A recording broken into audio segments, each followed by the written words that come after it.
Hi, everybody. My name is John Sheff. I'm the Director of Public and Industry Affairs at Danfoss, and I'm thrilled to be joined today by Drew Turner, our Director of Global Marketing for Air Conditioning, also at Danfoss. And we're going to be talking today about large capacity commercial and industrial heat pumps utilizing Danfoss oil-free technology. We'll be going over the trend towards heat pumps for both standalone buildings and integrated into district heating systems, what's driving that trend, and specifically the use of heat recovery water-to-water heat pumps. We'll be discussing a few of the applications and their characteristics, going over the Danfoss component technology that's utilized in those applications, and finally ending with a testimonial from one of our OEM customers on why they see the use of oil-free technology in water-to-water heat pumps as a significant opportunity moving forward. So let's get started. Drew, why are we seeing this shift in how buildings are heated from fossil fuel-fired systems to more electrically driven heat pumps? Yeah, thanks, John. It's really critical to start with when you talk about heat pumps to start with the trends driving it. The main issue that you see today with heat pumps, or excuse me, with the heating provided today, is that it's provided by a fossil fuel source, and that's over 80% of the heating that's provided today is provided by fossil fuel sources. And the issue with it is that it's inefficient. So first of all, first and foremost, is it's inefficient. The best efficiency you can achieve with a fossil fuel source heating system is roughly a COP of 1. And it also causes issues with the greenhouse gases that are generated as a result of burning those fossil fuel sources. And then also locally at where those are being burnt with the generation of sulfur dioxide and nitrogen oxide. So it's a combination of factors that are really driving it. And first and foremost is the efficiency and resulting CO2 emissions. As opposed to that fossil fuel source heating, you have heat pumps. Heat pumps, and with this example shown here of an air to water version, you can generate that heat at about 3.5 times the efficiency of that fossil fuel source. And that's even taking into account the lower efficiency, using this as a baseline, fossil fuel source generation that's driving the electrical power utilized by the heat pump, along with the roughly 10% losses from transmission and distribution, that still results in approximately a 35% operating cost reduction and then a 60% emissions reduction. Also coming into that is the fact that, related to the efficiency comparison that I talked about earlier, which is at the design efficiency, is that these heat pumps get better, more efficient at part load conditions. So as you go off design conditions, that heat pump is going to operate more efficiently. And that's as opposed to the fossil fuel source heating, including condenser boilers and furnaces, which do not get more efficient at part load, or in the case of a condensing boiler, gets slightly more efficient. With the heat pump, you get significantly more efficient. So electrification of heating systems, moving to heat pumps, leads to significant improvement in operating efficiency. And you touched on this a little bit, but let's go into a little more detail. What is the potential to reduce emissions by making this transition?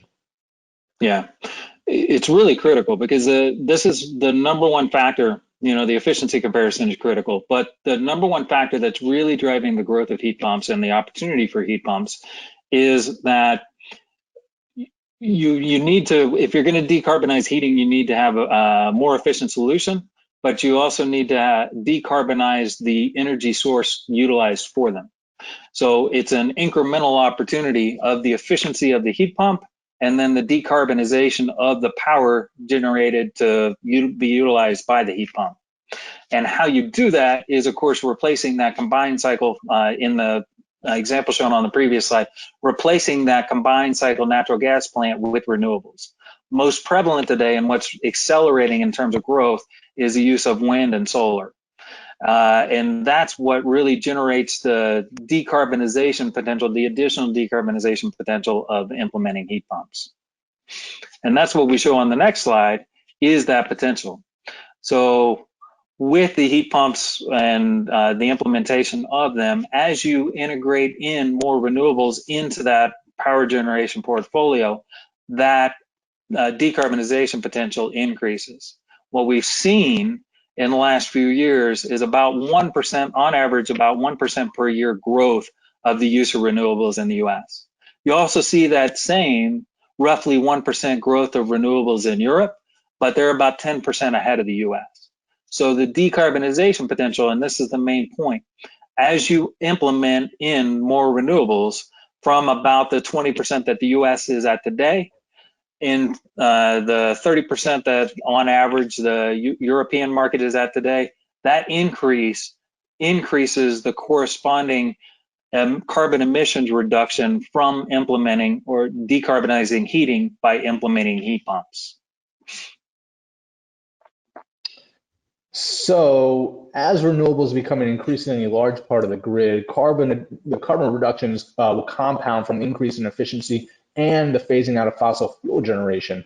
How are other regions around the world handling this transition, and how is it different from the approach in the US? That's a really good question, and it's a really good subject to get into.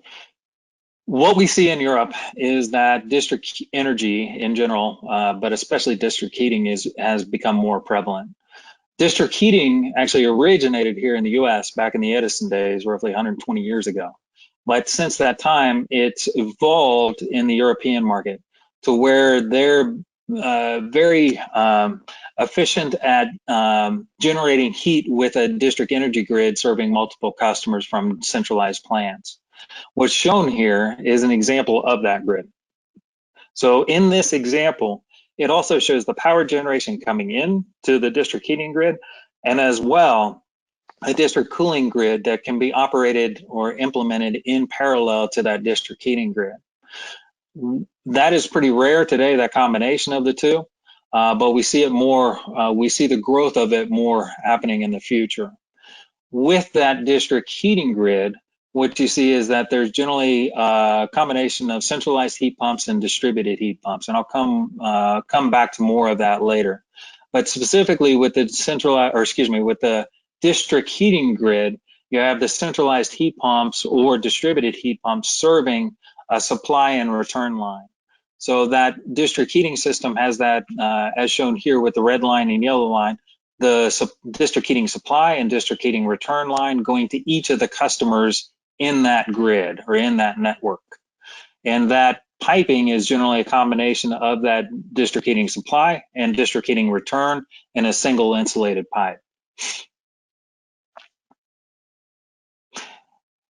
And with those networks, with those district heating networks, you see a combination of different types of networks. First of all, with the with the heat generation sources serving them. And that can be a combination of waste to energy, cogeneration, and or heat pumps. And what we see is that those heat sources are incrementally being replaced by heat pumps. And with the thermal heat storage, what you do is you address the disconnect that is coming or that has happened in several cases from the supply to the distribution or the demand side. So as you integrate in more renewables, because the wind only blows when it wants and the sun only shines when it wants, you create that disconnect between energy supply and energy usage.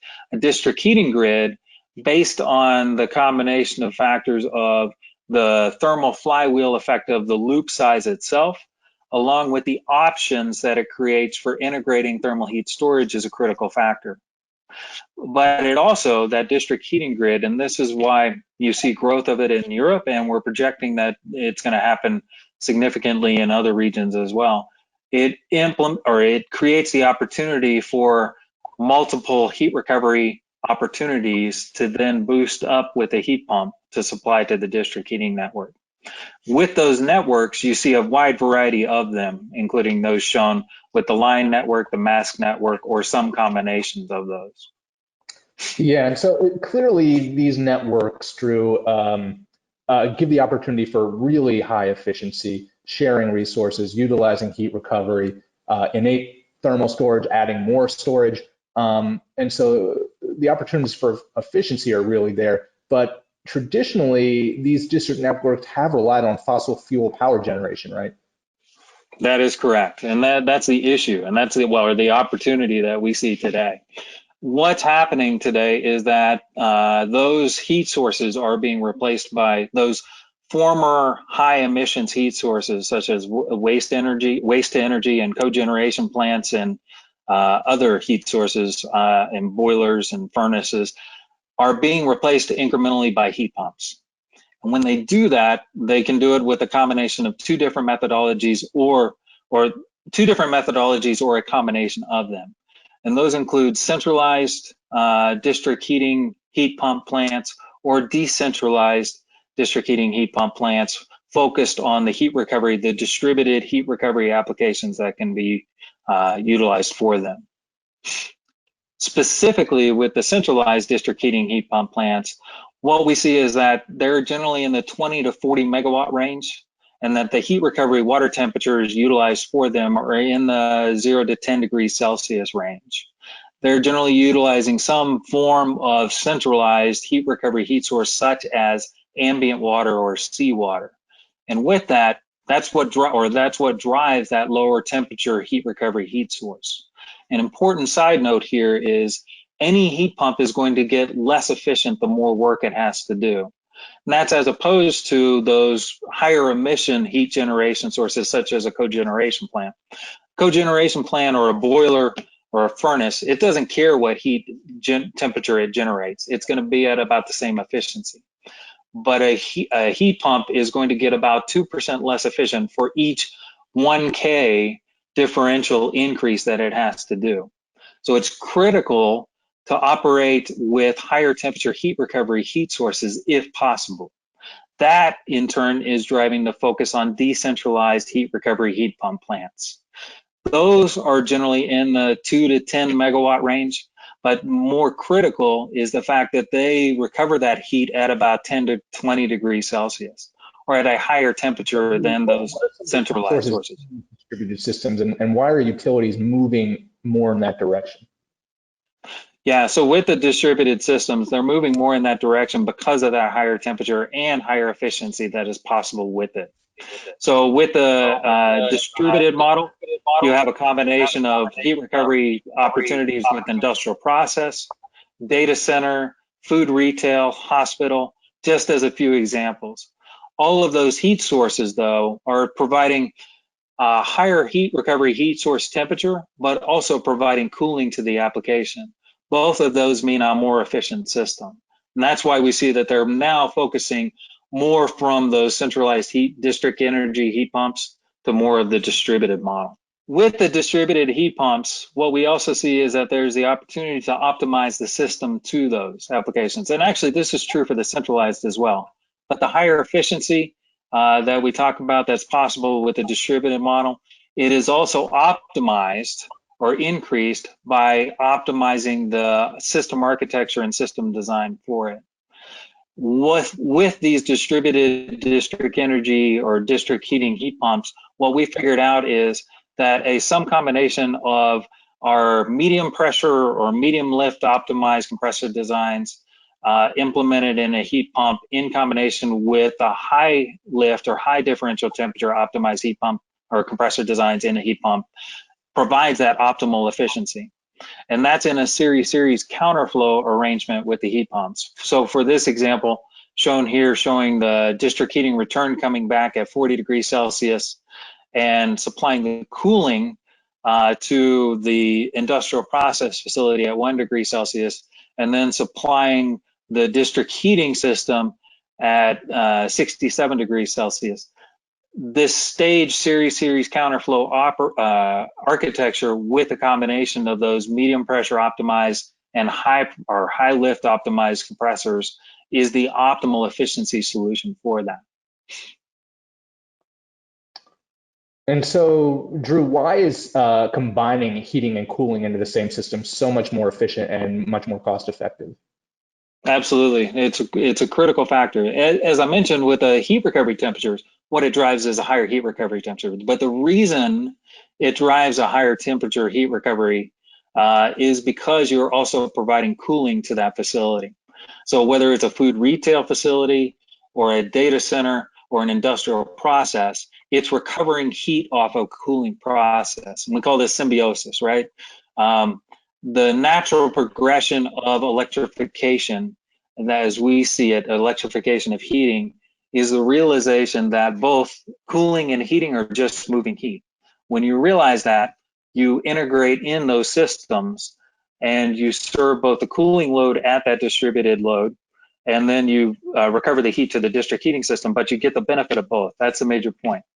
You get the combined benefit of the cooling provided to the industrial process, as the example, and then the revenue stream also of supplying the heat to the district heating system.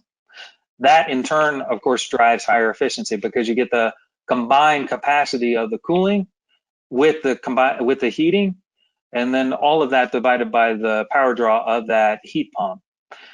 That's as opposed to the heat pump just providing the district heating. So with more of the centralized model, you're going to just get the benefit of that heat pump providing heating to the district heating system. And as opposed to that, with the combined cooling and heating, you get significantly greater efficiency as shown here.